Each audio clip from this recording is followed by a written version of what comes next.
الحمد لله نحمده ونستعينه ونستغفره ونؤمن به ونتوكل عليه ونعوذ بالله من شرور أنفسنا ومن سيئات أعمالنا من يهده الله فلا مضل له ومن يضلله فلا هادي له ونشهد أن لا إله إلا الله وحده لا شريك له ونشهد أن سيدنا ومولانا محمدًا عبده ورسوله صلى الله عليه وسلم. أعوذ بالله من الشيطان الرجيم. بسم الله الرحمن الرحيم. يا أيها الذين آمنوا اجتنبوا كثيرا من الظن إن بعض الظن إثم ولا تجسسوا ولا يغتب بعضكم بعضا أيحب أحدكم أن يأكل لحم أخيه ميتا فكرهتموه واتقوا الله إن الله تواب رحيم. صدق الله العظيم. اللہ رب العزت انسان کے خالق ہیں اور انسانوں کے اندر پیدا ہونے والے جذبات کی بھی خالق ہیں۔ انسان کے اندر خیر اور شر دونوں کا مادہ رکھا گیا ہے۔ اگر یہ اپنے خیر والے جذبات کو استعمال کرے تو اللہ اس کو فرشتوں سے بھی اونچا مقام عطا فرما دیتے ہیں، لیکن اگر شر کی راہ پہ چلے تو پھر اس کو وہ سوجتا ہے جو شیاطین کو بھی نہیں سوجتا۔ اللہ تعالیٰ نے ہر انسان کو متضاد صفات کا مجموعہ بنایا ہے۔ اسی طرح انسان کے اندر ایک سوچ کی طاقت بھی رکھی گئی ہے، سوچنے کی طاقت۔ اس کے بھی دو رخ ہوتے ہیں، ایک مثبت ہوتا ہے اور ایک منفی ہوتا ہے۔ بسا اوقات انسان ایک معاشرے کے اندر زندگی گزارتا ہے، ایک گھر کے اندر جوان ہوتا ہے، پلتا ہے، بڑھتا ہے، 15 سال کی عمر تک پہنچ جاتا ہے تو اس کے اندر کچھ صفات پختہ ہو جاتی ہیں۔ گھر کا ماحول ایک یکساں ہوتا ہے، لہٰذا گھر کے اندر رہنے والے افراد کی سوچ کے اندر مماثلت ہوتی ہے۔ اگر خدا نخواستہ ایسا ماحول ملا کہ والد منفی سوچ رکھنے والا آدمی ہے، ہر انسان کے بارے میں برا سوچنا، معاشرے میں ایسے لوگ مل گئے جو منفی سوچ والے ہوں، معلم درسگاہ میں استاذ ایسا ملا جو منفی سوچ رکھتا ہے، یا اس کو دوست ایسے مل گئے جو منفی سوچ رکھنے والے ہیں، تو انسان کی صلاحیتوں میں بڑا بگاڑ آتا ہے۔ منفی سوچ، ہر آدمی کے بارے میں غلط سوچنا، برا سوچنا۔ اور اگر اس انسان کو سارے راستے خیر کے مل جائیں، تربیت کرنے والے والدین اچھے ملیں جنہوں نے مثبت سوچنا سکھایا، اچھی سوچ سکھائی، معاشرہ ایسا مل گیا، دوست ایسے مل گئے، استاذ ایسے ملے، تو یہ انسان بڑی خیر کی راہ پر ہے۔ صرف مثبت سوچ درست ہو، اللہ تعالیٰ کی مدد کا نزول ہو جاتا ہے۔ صرف سوچ درست ہو، بغیر عمل کیے اللہ تعالیٰ اجر عطا فرماتے ہیں۔ اس لیے سوچ کے بعد سارے اعمال ہیں، سارے نظام ہیں۔ تو قرآن پاک میں ان بنیادوں کو بیان کیا گیا ہے جو مثبت سوچ پر پروان چڑھتی ہیں یا منفی سوچ پر پروان چڑھتی ہے۔ اللہ تعالیٰ نے اس کو قرآن پاک میں بیان کیا ہے۔ یا ایھا الذین آمنوا اجتنبوا کثیرا من الظن۔ سب سے پہلی بنیادی چیز، جب بندہ غلط سوچتا ہے ہر ایک کے بارے میں، یہ دھوکے باز ہے، یہ مجھے نقصان دینے والا ہے، یہ جس نے مجھے مشورہ دیا اس کے پیچھے کچھ مقصد ہے، اسے کہتے ہیں غلط سوچ۔ تو اس صورت میں انسان کے اندر بدگمانی جنم لیتی ہے، برا گمان، اور دل میں برا گمان جم جاتا ہے۔ اس کے بارے میں قرآن پاک میں آتا ہے یا ایھا الذین آمنوا، اے ایمان والو، اجتنبوا کثیرا من الظن، تم بہت سارے گمانوں سے بچا کرو۔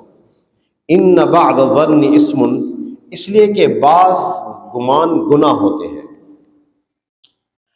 بدگمانی کسی کے بارے میں کرنا گناہ ہے، برا خیال بغیر کسی تحقیق کے جما لینا دل کے اندر، یہ گناہ کی چیز ہے۔ بدگمانی منفی سوچ رکھنے والے کو اللہ کی ذات سے بھی ہو جاتی ہے، بندوں سے کیا، وہ رب سے بدگمان ہو جاتا ہے کہ جب کوئی تکلیف آتی ہے، بیماری آ گئی، گھر کے اندر ایک فرد بیمار ہوا، دوسرا بیمار ہو گیا، گھر کے اندر یکے بعد دیگر افراد کا انتقال ہو گیا، یا کوئی کاروباری تکلیف آ گئی، معاشی تنگی آ گئی، تو یہ غلط سوچ رکھنے والے کی زبان سے جملے نکل جاتے ہیں کہ اللہ نے مجھے دنیا میں تکلیفوں میں رکھا ہوا ہے اور آخرت میں بھی وہ مجھے تکلیف ہی میں رکھے گا۔ دنیا میں یہ حال ہے ہمارا، آخرت میں ہمارے ساتھ کیا کرے گا؟ اس کو کہتے ہیں رب سے برا گمان رکھنا۔ اللہ سے برا گمان رکھنا حرام ہے۔ آپ صلی اللہ علیہ وسلم نے بیماری کی حالت میں دنیا سے جانے سے 3 دن پہلے، آپ جانتے ہیں ہمارے نبی صلی اللہ علیہ وسلم تکلیف کی حالت میں تھے، نمونیا جیسی شکایت بھی تھی، اور آپ نے اپنی زوجہ مطہرہ حضرت عائشہ رضی اللہ تعالی عنہا سے یہ بات فرمائی تھی کہ وہ جو زہر مجھے یہود نے کھلایا اس کا اثر میں اب پاتا ہوں، جس نے میری رگے جان کو کاٹ دیا ہے۔ آپ صلی اللہ علیہ وسلم کو اندرونی تکلیف کا سامنا تھا، بیماری کی حالت ہے۔ وصال سے 3 دن پہلے مجمع سے فرمایا لا یموتن احدکم الا وهو یحسن الظن باللہ، تم میں سے کسی شخص پر موت نہ آئے مگر وہ اپنے رب سے اچھا گمان رکھتا ہو کہ میرے اللہ میرے ساتھ اچھا معاملہ کریں گے۔ اسے کہتے ہیں رجا، امید۔ کتنی امید دلائی آپ صلی اللہ علیہ وسلم نے ہمیں، مغفرت کی امید، رحمت کی امید۔ آیت رجا جو قرآن پاک میں نازل ہوئی وہ یہ ہے یا عبادی الذین اسرفوا، اے میرے وہ بندو جن سے غلطیاں ہو گئی ہیں، لا تقنطوا من رحمت اللہ، وہ میری رحمت سے نا امید نہ ہو، ان اللہ یغفر الذنوب جميعا، اللہ تعالیٰ تو تمام گناہوں کو معاف فرما دیں گے۔ اور پھر آپ صلی اللہ علیہ وسلم نے جنت میں داخل ہونے والے اصحاب کا ذکر کیا جو سب سے آخر میں جنت میں داخل ہوں گے، ذالک ادنی اہل الجنت منزلۃ، سب سے آخری آدمی جو جہنم سے نکال کر جنت میں رکھ ڈالا جائے گا، اس کی کیا شان ہوگی؟ جس کے پاس کسی قسم کا کوئی عمل نہیں ہے، صرف ایمان ہے، اور وہ بھی ذرہ برابر ہے۔ اور یہ روایات اس لیے نہیں ہے کہ ہم خدا نخواستہ اس رخ پر چلے کہ گناہ کرتے رہیں کچھ ہوتا تو نہیں ہے، اللہ تعالیٰ تو معافی کر دیں گے۔ یہ روایات ان باتوں کی تعلیم دینے کے لیے نہیں ہے، یہ روایات رجا اور امید پیدا کرنے کے لیے ہے، اللہ سے ہم پر امید ہو جائیں۔ بخاری شریف کے آخری ابواب میں یہ روایت مذکور ہے، آپ صلی اللہ علیہ وسلم نے ارشاد فرمایا کہ سب سے آخری آدمی جو جہنم سے نکالا جائے گا وہ گھٹنوں کے بل چلتا ہوا نکلے گا، گھسٹتا ہوا نکلے گا، سب سے آخری آدمی۔ اللہ جل شانہ سے فرمائیں کہ جنت میں چلے جاؤ، اذهب، جاؤ۔ وہ آدمی جنت میں جائے گا، باہر آ جائے گا اور کہے گا اے اللہ، اس کے خیال میں یہ بات ہوگی کہ جنت ساری بھر چکی ہے اور میری کوئی جگہ نہیں۔ اللہ تعالیٰ سے پھر دوبارہ فرمائیں گے اندر جاؤ، وہ جائے گا، پھر واپس آئے گا اور اللہ تعالیٰ سے کہے گا کہ اے اللہ، جنت ساری بھر چکی ہے، میری کوئی جگہ نہیں ہے۔ اللہ تعالیٰ پھر فرمائیں گے اندر جاؤ۔ تیسری دفعہ جب اندر سے باہر آئے گا تو اللہ جل شانہ فرمائیں گے ان لک مثل الدنیا وعشرۃ امثالھا، جو دنیا تو چھوڑ کر آیا ہے اس سے 10 گنا بڑی جنت تیرے لیے ہے۔ وہ سن کر کہے گا اتضحک ربی وانت الملک، اے اللہ آپ مجھ سے مذاق کرتے ہیں اور حالانکہ آپ میرے رب بھی ہیں اور مالک الملک ہیں، آپ پھر بھی مجھ سے مذاق کرتے ہیں۔ آپ صلی اللہ علیہ وسلم جب یہ جملہ بیان فرماتے تو ہنستے تھے، اتنا آپ صلی اللہ علیہ وسلم ہنستے کہ فقط بدت نواجذہ، آپ کی آخری والی داڑیں ظاہر ہو جاتی، اتنا ہنستے تھے آپ صلی اللہ علیہ وسلم۔ آپ نے فرمایا کہ سب سے آخری آدمی جو جہنم سے نکال کر جنت میں ڈالا جائے گا اس کا یہ مقام ہے۔ تو ہم اپنے رب سے کیسے نا امید ہو سکتے ہیں؟ اس لیے نا امیدی رب سے حرام ہے، اللہ تعالیٰ سے بدگمان نہیں ہونا چاہیے، اور بغیر کسی دلیل کے کسی نیک انسان سے بھی بدگمان ہونا حرام ہے۔ بعض گمان ایسے ہوتے ہیں جن پر عمل کرنا واجب ہوتا ہے، جیسا کہ ہم کسی ایسی جگہ پر ہوں جہاں قبلہ معلوم نہ ہو۔ آج کل چونکہ ڈیوائسز آ چکی ہیں جس سے تعیین قبلہ میں سمت قبلہ معلوم ہونے میں آسانی ہو جاتی ہے، لیکن ایسے مقامات جہاں سمت قبلہ معلوم نہ ہو تو وہاں تحری کی جائے، سوچ و بچار کیا جائے، اور سوچ و بچار کے بعد جس طرف ظن غالب ہو اس پر عمل کرنا واجب ہے، اس طرف منہ کر کے نماز پڑھ لیں، اللہ تعالیٰ قبول فرما لیں گے۔ اور پھر اسی طرح بعض گمان ایسے ہیں جن پر عمل کرنا جائز ہوتا ہے، نماز پڑھ رہے ہو، شک ہو جائے کہ میں نے کتنی رکعتیں پڑھی ہیں، 2 رکعتیں پڑھی ہیں یا 3 رکعتیں پڑھی ہیں، 4 رکعت والی نماز میں شک ہو جائے اگر کہ میں نے 2 رکعتیں پڑھی ہیں یا 3 رکعتیں پڑھی ہیں، تو اس صورت میں جو ظن غالب ہو، جس طرف خیال زیادہ جا رہا ہو، جس طرف ترجیح زیادہ دل میں ہو رہی ہو، کہ اس پر عمل کر لینا جائز ہے، اور کم چیز پر بھی عمل کرنا جائز ہے۔ یعنی اگر شک پڑ گیا ہے کہ 2 پڑھی ہیں یا 3 پڑھی ہیں، تو جو کم ہے وہ تو یقینی ہے، 2 کم ہے تو 2 پر عمل کر لیا جائے، اس کی بھی اجازت ہے۔ اور وہ گمان جس پر اللہ پاک اجر عطا فرماتے ہیں، وہ گمان یہ ہے کہ ہر مسلمان سے اچھا گمان رکھنا، اللہ تعالیٰ اس پر اجر بھی عطا فرماتے ہیں، اور صرف اچھی سوچ رکھنے پر بندے کی مدد بھی فرماتے ہیں۔ لیکن جب کسی سے معاملہ کیا جائے لین دین کا، خرید و فروخت کا، بیچنے کا، لینے کا، بیع اور شراء کا، اس صورت میں اجازت دی گئی ہے کہ ہم ایسے معاملہ کریں جیسے بدگمان انسان معاملہ کرتا ہے۔ اس کے لیے دستاویز لکھنی پڑے تو دستاویز لکھے، کوئی سرکاری کاغذ ہو تو وہ لکھے، یعنی ایسا کریں کہ شاید کہیں یہ بندہ دھوکہ نہ دے جائے۔ بدگمانی جیسا معاملہ کرنے کی اجازت ہے، لیکن اس بندے سے بدگمان ہونے کی اجازت نہیں ہے۔ خرید و فروخت کا جب بھی کوئی معاملہ کیا جائے گا، بیع اور شراء کا جب بھی کوئی معاملہ کیا جائے گا، وہ اس طرح کیا جائے گا جیسے بدگمانی والی جگہ پر کیا جاتا ہے، کہ میرا مال، میری پیمنٹ، میرا پیسہ مارا نہ جائے، میرا نقصان نہ ہو جائے۔ اس لیے بسا اوقات دوسرا فریق کہہ رہا ہوتا ہے جناب آپ ہم پر اعتماد نہیں کرتے، بالکل کرتے ہیں اعتماد، لیکن قانون یہ ہے کہ جو ڈاکومنٹ ہونی والی چیزیں ہیں، ڈاکومنٹیشن ہے، وہ ساری مکمل کی جائے، اعتماد کرتے ہوئے، اچھا گمان کرتے ہوئے، معاملہ ایسے کریں گے جیسے بدگمان ہو۔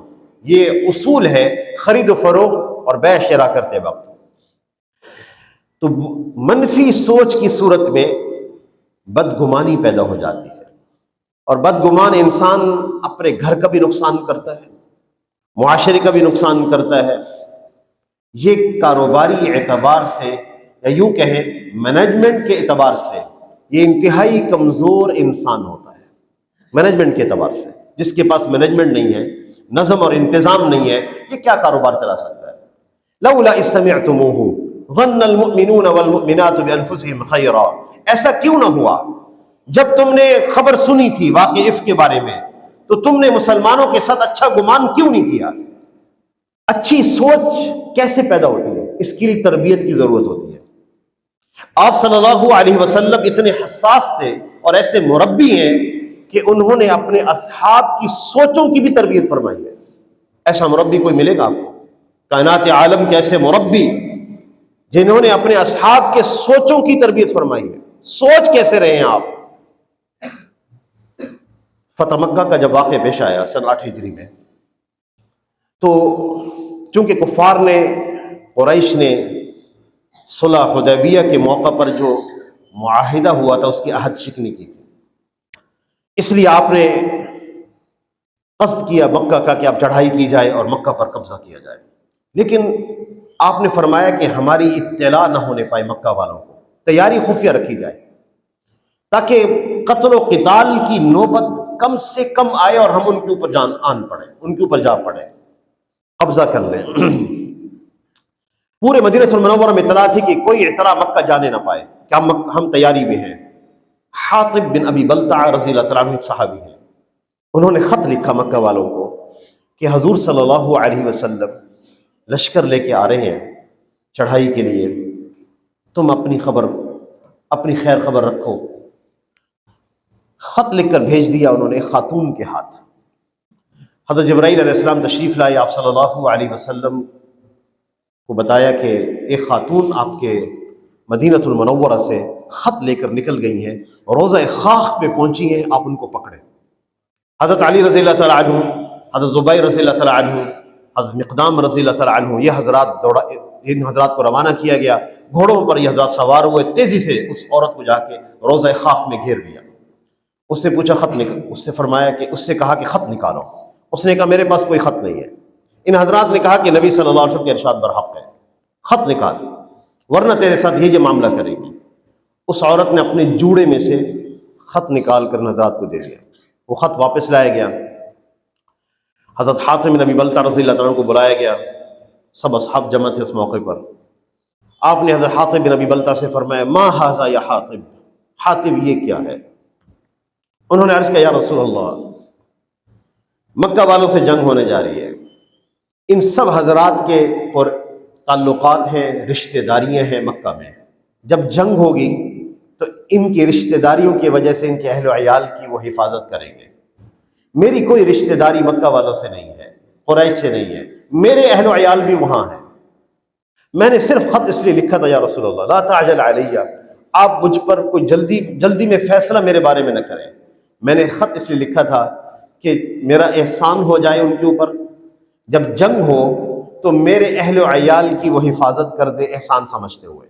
اور میں نے خط یا رسول اللہ وہ لکھا ہے انی کتبت کتابۃ لا تضر اللہ ورسولہ، ایسا خط میں نے لکھا ہے جو نہ اللہ کو نقصان پہنچاتا ہے نہ اللہ کے رسول کو نقصان پہنچاتا ہے۔ وہ خط پڑھا گیا مجمع کے سامنے۔ وہ خط یہ تھا کہ میں تمہیں خبر دیتا ہوں کہ حضور صلی اللہ علیہ وسلم اپنے اصحاب کے ساتھ اس طرح آ رہے جس طرح رات آتی ہے اور جس طرح سیلاب آتا ہے، اور خدا کی قسم اگر وہ اکیلے بھی آئیں اللہ ان کی مدد فرمائیں گے، ان کو غلبہ حاصل ہو جائے گا، تم اپنی خبر لو فاحذروا۔ آپ نے فرمایا انہ قد صدقکم، حاتم نے سچ کہا ہے، سچا انسان ہے، منافق نہیں ہے۔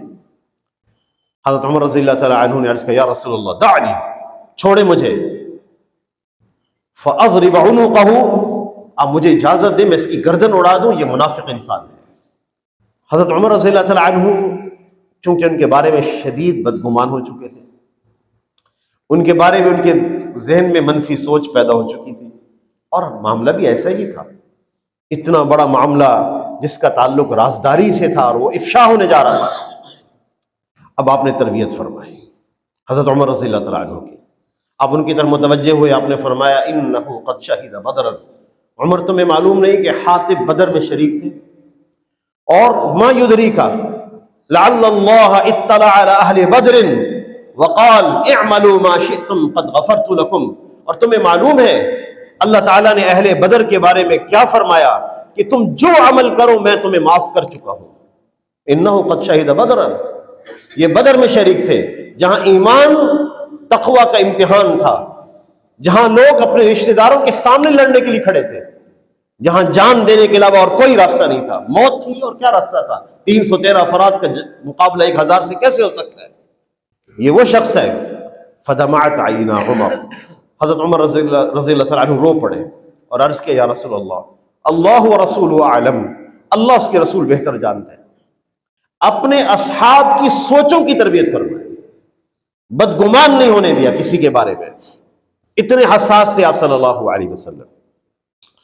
بدگمانی کے نتیجے میں اگلا مرحلہ پیدا ہوتا ہے تجسس، ولا تجسسوا، تجسس نہ کرو، کسی کے گناہ کی ٹوہ لگانا، عیب کی ٹوہ لگانا، فلاں بندہ کیا گناہ کرتا ہے، کیا برائی کرتا ہے، اس کے موبائل میں کیا چیز ہے، بیوی بھی ٹوہ میں رہتی ہے، شوہر بھی ٹوہ میں رہتا ہے، اس کے موبائل میں کیا ہے، ٹوہ لگانا۔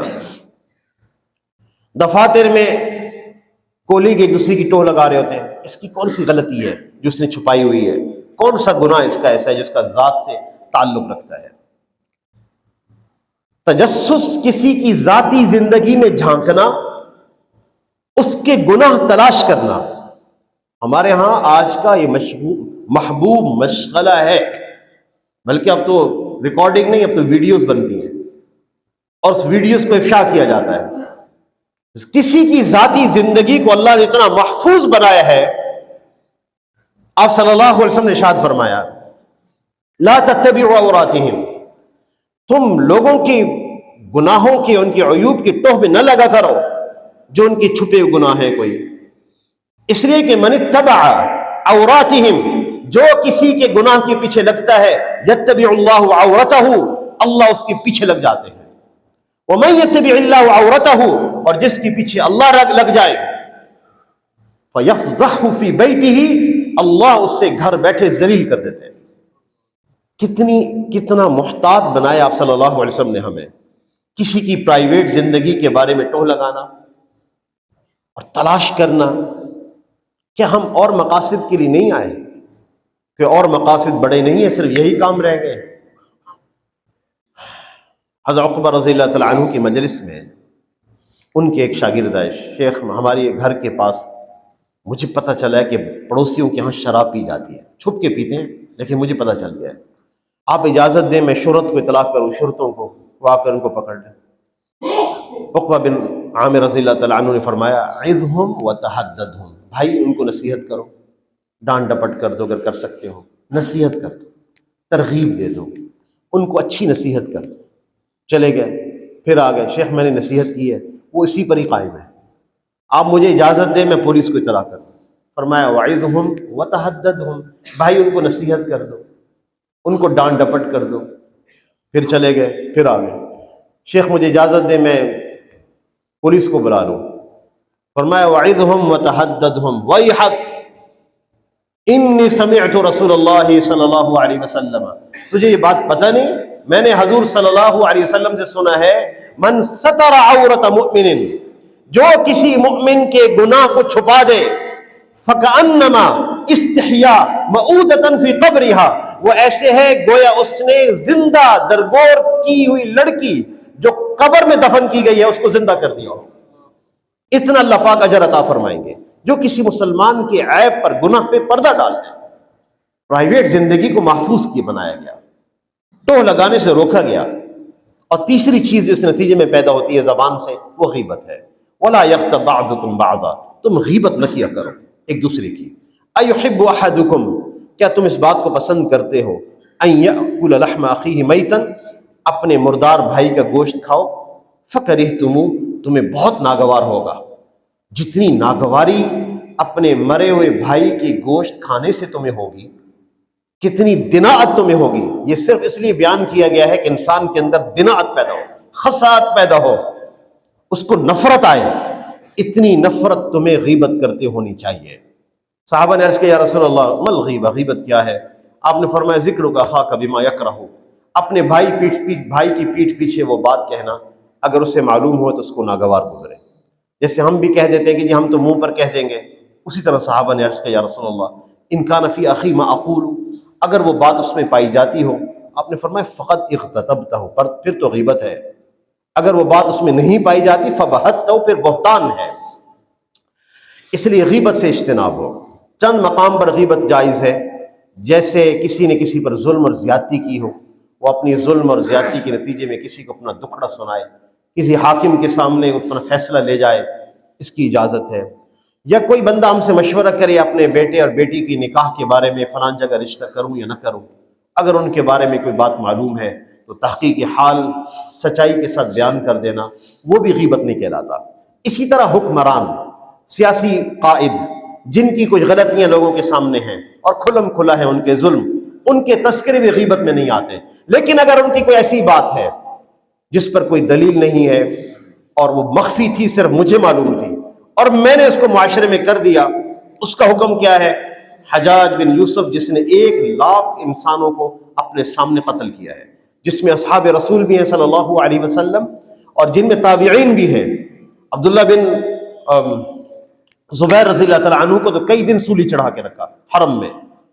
حجاج کی غیبت عبداللہ بن حضرت حسن بصری یا عبداللہ بن عمر رضی اللہ تعالیٰ عنہ کی مجلس میں کی گئی، تو فرمانے لگے کہ جہاں حجاج سے اس کے ظلم سے متعلق سوال ہوگا، جہاں حجاج سے اس کے ظلم سے متعلق سوال ہوگا، وہاں تیری غیبت سے متعلق بھی تجھ سے سوال ہوگا۔